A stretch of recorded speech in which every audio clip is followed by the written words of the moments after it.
So in other words, instead of having a bright line, a hard bright line between men and women, we need to accommodate, have some fluidity in that. Is that your? I don't know if I think that we need to blur the line. I think in terms of how we've talked about this issue, culturally speaking, we talk about it as if there has always been a bright line, but we know that historically that line has been very difficult to police through policy. And there are numbers of examples of folks who, at the elite level of sport, which I think is ultimately where a lot of people want to place this discussion, where people who are competing at an elite level of sport don't fit particularly as neatly on the women's side of that line. Hi guys, welcome back to the channel. So I wanted to react to a video by Malcolm Gladwell. He is now coming forward and saying that he cowed to the mob and went along with this whole transgender thing where it comes to men who identify as women competing in women's sports. And he famously hosted a panel discussion for MIT in 2022. And it was a panel of trans activists and one rational person who were discussing, transgender athletes and requirements of the NCAA, suppressing testosterone and, how can we incorporate them, that kind of thing.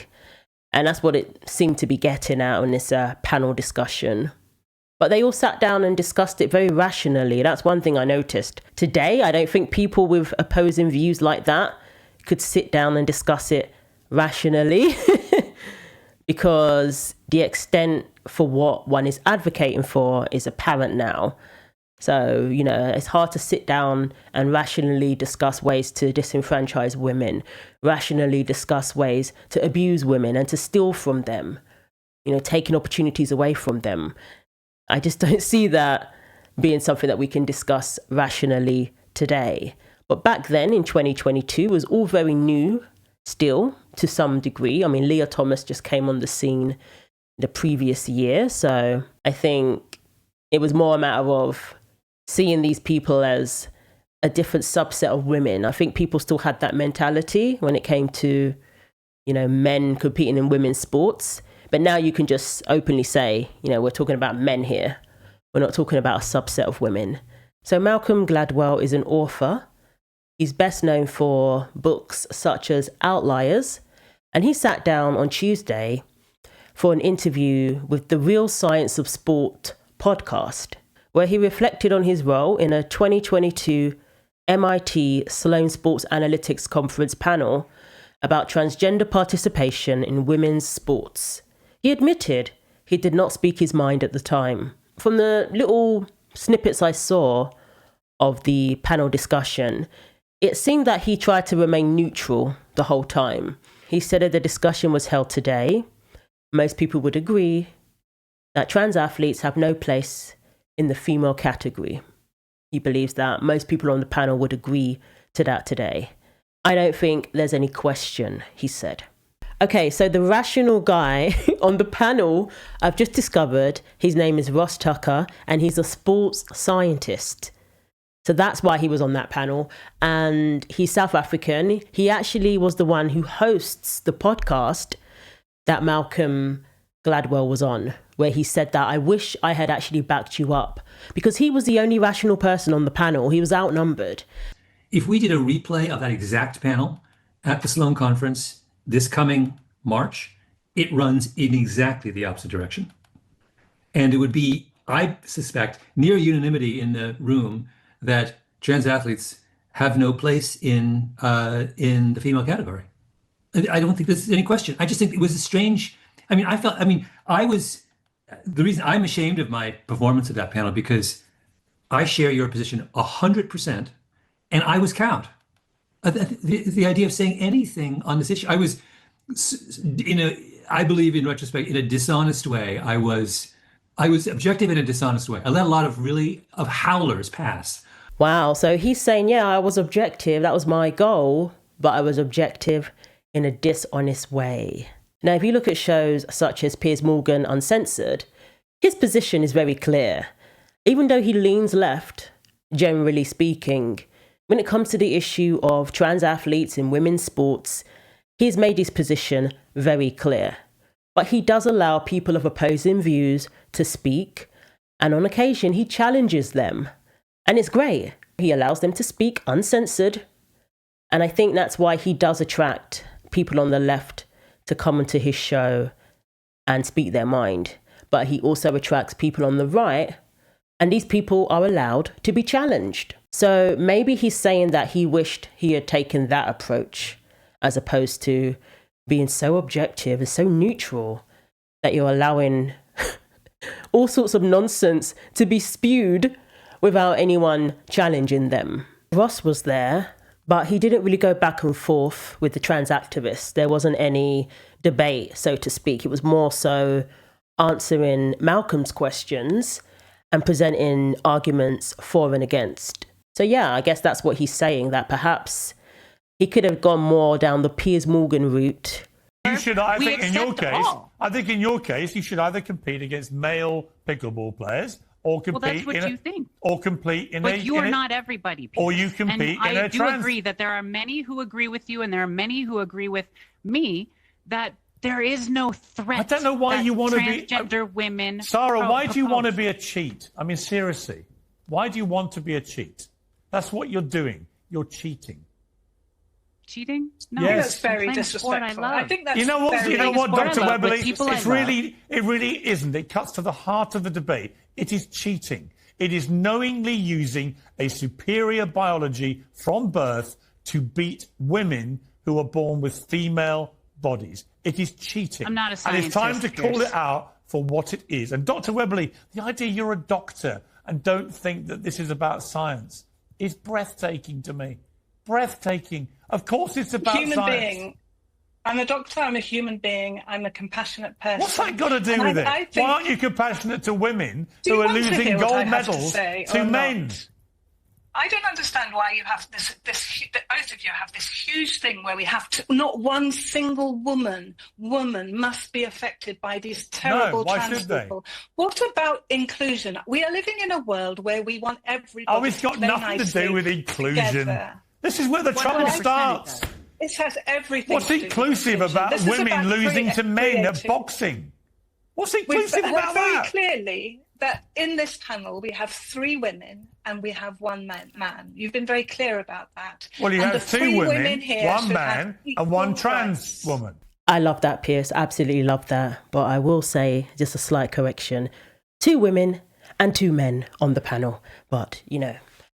So, yeah, I guess that's what, you know, maybe he wished he had taken that approach. We have a doctor on this panel, you know. Piers is actually saying we're discussing science here, or we should be discussing science. So when we talk about the need for women to have their own category, that still exists today, and there's nothing outdated about that. It's ridiculous to even suggest. Just like when they introduced the women's category in 1900s for the Olympics, that was for the inclusion of women. And in 2025, women still need their own category to be included. Even when a woman identifies as a man.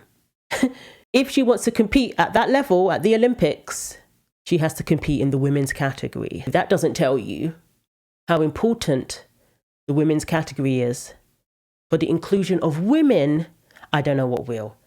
Meanwhile, this person's talking about including men who identify as women, okay, in the women's category. That doesn't make any sense. The women's category, by definition, excludes men for our very right to be able to compete in sports, to be able to compete at the Olympics, to be able to compete at NCAA level swimming, to be able to compete in high school athletics, track and field, to be able to compete in pickleball, because the fastest, the strongest, the one that can jump the highest, the one that can hit the hardest is always going to be male. So the category exists for our inclusion, for women, and for other groups who don't fit that able-bodied male category. We have so much data now that when we compare male performances to female performances, we know that there is a large enough gap that for any matched level, by which I mean high school athletes competing for scholarships into college athletes competing to get into professional sport, professional athletes, we know that those gaps are so large that without separation, there would be effectively very few to no women in sport. And that means that the separation of categories, I would say to a Martian, is important because it allows us to recognize as equal male and female because we recognize that they are different. I listened yesterday morning to a discussion around the 50 years of Title IX. It's quite clear that there remain social, cultural, and where I'm from in South Africa, that's even more the case, barriers for women to overcome. But from a purely physiological point of view, that remains as true today as it was then. If that discussion of that panel was held today, number one, some of those panel members will probably be laughed off the stage because you don't have a leg to stand on when it comes to science. You don't have a leg to stand on. They were literally discussing ways of discriminating against women, of disenfranchising female athletes, of a man using his male body to trample all over women's sports. They were trying to rationalize that and make that sound like it was a good thing. And today, people are not going along with the lie anymore. People's eyes have been opened to the full extent of what we condoned. But we have people trying to push this still, you know, in certain states like California, and then even in California, people are like standing up and saying, no, enough is enough of this.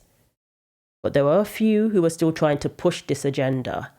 So there was a transgender athlete on the panel, Joanna Harper, and Malcolm was particularly ashamed of this moment. And the Connecticut case, as it is often referred to. And so there's... Sorry, your time's up. Yes, my time's up. So period, that's all. All right. So I would say Thank you. that if we let trans women compete in women's sport, then we have to let them win. Not win disproportionately, but win, at least some of the time. But they are a manifestation of the policy. They're not the things making the law. Yeah. Our time is up. I didn't actually get to any audience questions. I apologize for that. Gladwell, looking back, said, and it was at that moment that I realized this position has gone, this argument has gone to the furthest extreme. And I said to you in an email, there was that moment, remember, when, and I've forgotten her name. She's a wonderful, sorry, I've forgotten their name. A very, very thoughtful person. They were the trans athlete on the panel. And at one point they turned to you, Ross, and they said, Ross, you have to let us win. And it was at that moment that I realized this position has gone, this argument has gone to the furthest extreme. What the trans movement is not asking for, they're not asking for, you know, a place at the table. They're not asking for to be treated with respect and dignity. What they're asking is for no one to question the considerable physiological advantage they bring to the sport, and no one to question if they're going to win these races by 5 seconds. Suck it up. That's what they were asking. Because there, this trans-identified male, Joanna, was admitting that all they want is these people to have special privileges. These men who identify as trans to have special privileges. That was an admission of that. And that's what a lot of people have come to understand. And he said he thinks, you know, things took a turn during COVID. I think in retrospect, we will look back on the COVID period as a period of profound cultural destabilization. I think we all went crazy. So a lot of people have had a change of heart in recent years. They've come to their senses. They've seen with their own eyes the lie that they were told. They're now not afraid to say that a man can never be a woman. So let me know what you think. Thanks for watching. Like, comment and subscribe. Take care of yourselves, and God willing, I will see you in the next video.